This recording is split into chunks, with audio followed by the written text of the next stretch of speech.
This is my issue with Drake. This is like, he rapping for the children. And that's yo dog, I had to look up how old this was when I finished listening to the album. You are 36. Your birthday is in 20 days. I Googled that too. You will be 37 years old. Get the away from some of these younger and stop these 25-year-olds. He might have found himself tied with Michael Jackson for the most #1 hits by a male solo artist, but that doesn't necessarily mean that Drake is firing on all cylinders. At a time which should have represented his ultimate triumph, he's wrestling with an identity crisis that's been going on for the better part of the last 5 years. Faced with accusations of phoning it in, Drake's latest album, For All the Dogs, is among the worst reviewed of his career, leaving both fans and critics feeling shortchanged by its lengthy runtime and filler tracks. Sprinkling in a couple of genuinely great, maturely crafted tracks with a whole array of songs that should have never been conceived nor taken out of the studio, this isn't the first time that a Drake album has felt less like a body of work than it is just a glorified playlist. Left deflated following a PR campaign that had promised the return of the old Drake, he's probably amassed more ill will from the fans right now than at any point in his career. Not only because of the record's shortcomings, but because of how he's handled the criticism too. His 14th project in 14 years, Drake's For All the Dogs, performed in the way that you'd expect to begin with. Over 400,000 in first week sales and an immediate beeline for the top of the charts. While this proved that people are still checking for Drake, they aren't necessarily still sticking around or liking what they hear. Because these days, what's on offer is just an imitation of his finest work. Drake sounds disjointed and meandering on For All the Dogs, wrote The Ringer in a scathing review. Chemistry is often an afterthought. At his peak, there was a symbolic relationship between Drake's primary collaborators, Lil Wayne, Party Next Door, Rick Ross, Rihanna. In contrast, the majority of features on FATD operate as surefire streaming bets. Feeling like it was produced by a focus group rather than with a vision in mind, Drake is now struggling to find out who he is as a 37-year-old MC, and it isn't going unnoticed. He rapping for the children. Get the away from some of these younger. Like with Cole, he used to rap about kid shit. I'm a grown like real Jersey City. And then he started to grow up. And then the rapping sounded like an adult rapping. I want to hear adult Drake rapping for adult people. Go find some your age. Hang out with them. Get some of that sauce. Left in limbo between one generation and the next, Drake has long since let go of any desire to cater to hip-hop as his core audience. Instead, it's all about getting those streaming numbers on a global scale.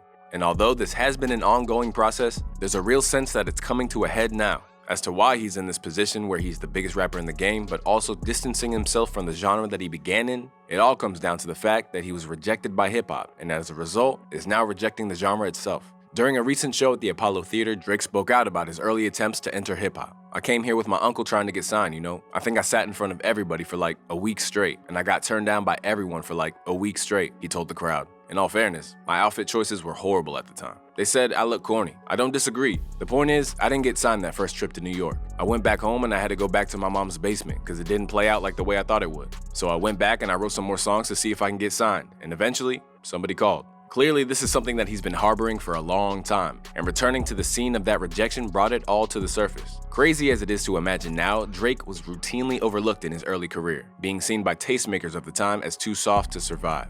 I passed on Drake. You know, it was Drake before the beard, barefaced Drake. It just hadn't caught all the way up yet. And that type of music, that sound of music, the emo sound, that wasn't necessarily prevalent at the time. I just couldn't see the curves. That one got by me. On top of his entryway to the game being blocked, Drake also faced being denied entry to positions that he wanted to be in. As Fat Joe tells it, Drizzy begged to get on All the Way Up, only to be told no. 3 times, middle of the night, send me the instrumental, send me the instrumental, send me the instrumental.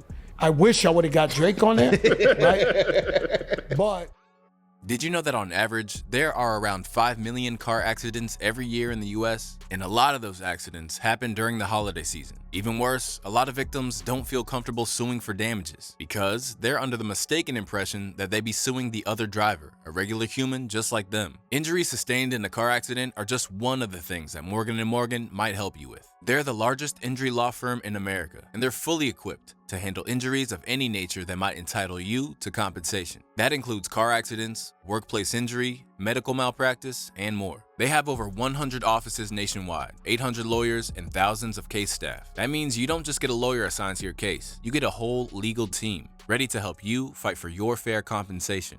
But don't feel bad for suing. When you sue for injury, you're not suing the middle-aged man who nodded off at the driver's seat. You're suing his insurance company, who are sitting on billions of dollars in profit every year. And what's more, they're using every resource they have to avoid paying out because that's their job. So why shouldn't you do the same? The best part is, Morgan & Morgan only charge you a fee if you win the case. That's right. No matter how many hours of work they put in, if you lose, you pay them nothing. So if you've been injured, you can check out Morgan & Morgan. Their fee is free unless you win. For more information, go to forthepeople.com/HipHopMadness or dial #LAW. That's pound 529. I wish I would have got Drake on there, right? But the fact of all the history of me and Jay-Z, I was like, it gotta be just me and Jay-Z. And this is the last time Drake ever asked me to do a song. Drake gotta forgive me, huh? I'm like, damn, man, please, throw me a Frisbee. Back then, it clearly wasn't seen as historic significance to get Drake on there. From then on, he's written off any notion of appealing to that crowd, leaving people like Fat Joe and T.I. wondering what could have been. But rather than letting it go, there's a sense that over time, he's turned spiteful as his success eclipsed theirs. Instead, he's given his energy to another crowd that's always been there. Yeah, at one point it did clearly hurt Drake that he wasn't being taken seriously by those types. However, he ended up reaching a point of popularity to where you couldn't ignore him and his numbers anymore. And these types of dudes, he essentially outlasted them, outcharted them. Now he's in a position where their opinion doesn't really matter anymore. Joe Budden's generation of rap, you guys already rejected him. You threw him in the trash. Now that he's pushing 40, he's not going to suddenly turn around and start seeking validation from you guys. A lot of these younger dudes that Drake is collaborating with now, these are guys who are, artistically speaking, like his children. You can't really blame the guy for collaborating with artists who are directly inspired by him. They took him seriously first. Logically, this makes sense. Drake doesn't need hip-hop's approval at this point. He already has accolades that far exceed what most people could ever dream of. The only problem is that, deep down, he still cares. And by the looks of his newfound defensiveness, all the money in the world isn't filling the hole that comes from creating work that, deep down, in his heart of hearts, he knows isn't it. Just look at what went down with Charlamagne and Joe Budden recently. Drake put out a song last Friday and nobody cared. The Drake and SZA record. It came out last Friday. By this point, Drake hadn't responded to Charlamagne's hate as he'd clearly used it as a comedic device for years. After all, this is the same guy who once said that there are 3 sexual orientations: gay, straight, and Drake. Still, Drake went out of his way to engage in a war of words with him. "Are you okay, Leonard? You kinda wearing me out, G," he wrote on IG. Like, you're really obsessed with me for years. Like, you look in the mirror and wish you saw my reflection type.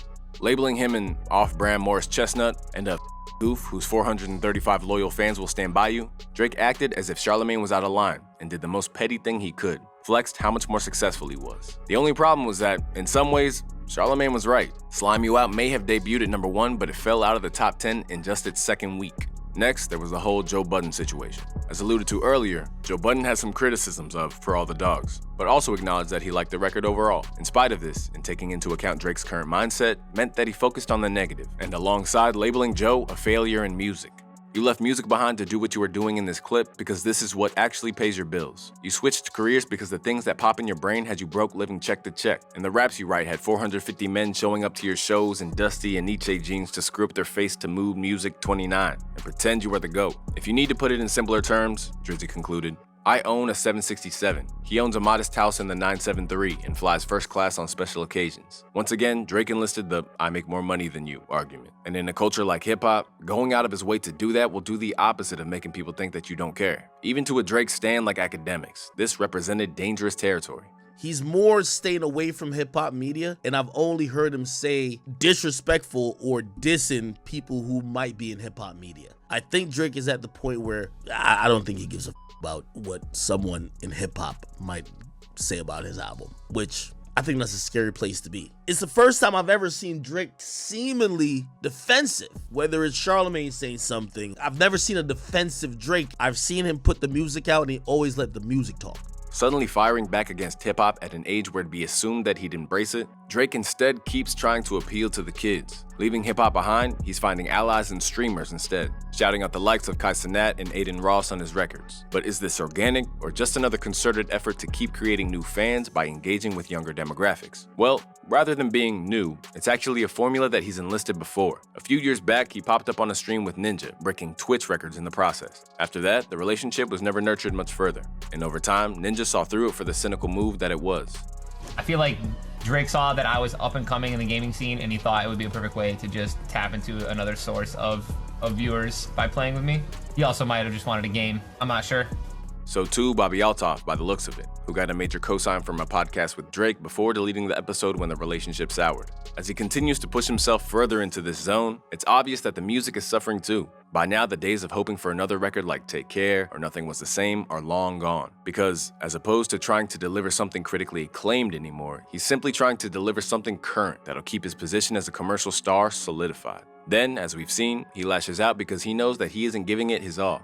The whole fallout from For All the Dogs has created an issue of perception for Drake, because now he's increasingly viewed as an overgrown man-child while his peers are leveling up. Nowadays, Cole and Kendrick aren't striving to be seen as cool. Any relationships that they have with younger artists are based on mutual respect, business, or in the case of Kenny and Keem, a familial mix of all the above. Instead, Drake seems determined to hold on to his youth, hanging out with Lil Yachty, painting his nails, and engaging in Instagram drama in a way that should be beneath him by now. This also bleeds into the content of the album. At 37, Drake is still trying to talk tough, rapping about his allegations with Millie Bobby Brown by spitting, "Bring them jokes up to the gang, we get to really flocking," or "Send a finger to your mama in some FedEx boxes. Open up that it's jaw-dropping." Elsewhere, he dissed Rihanna and A$AP Rocky, coming across like a clingy, vindictive ex in the process. Considering how petty that is, it's hard to imagine who these kinds of bars are supposed to appeal to other than his most fervent supporters. Because while that might have seemed provocative coming out of the mouth of a 24-year-old, it feels different when it's voiced by someone in their late 30s. Left spinning his wheels and embracing his most childish urges, For All the Dogs has made it clear that he's no longer pushing the genre forward. Instead, he's simply holding his space in the genre and padding out his records with streaming-centric collaborations. And while other artists use their feature artists to build thematic albums, Drake just seems to want them on the record like collecting Pokemon cards. When I hear the song that he has with Yeet, this sounds like a Yeet song. The beat is a Yeet beat. Gently with Bad Bunny, it feels like him and 40 went to Google Translate and took like a Spanish beat and then made up a couple of bars and sent it to Bad Bunny and said, "You fill in the blank." Left without any real focus, it raises the issue of whether this album was needed in the first place. But somebody got to ask him, Drake, why did you feel the need to drop this project? Why now? You could have taken your time. Why rush a project out now, then announce you're taking a year break? Why not push this project to the year break? You're off tour, make this a masterpiece and drop that. Is this contractual? Was it just a vibe? Like, honestly, never mind. What was the inspiration? These are things that I would love to get into the mind of Drake. I'm confused about it because it seems meaningless. And I'm confused about it because it felt like he was chasing, not leading.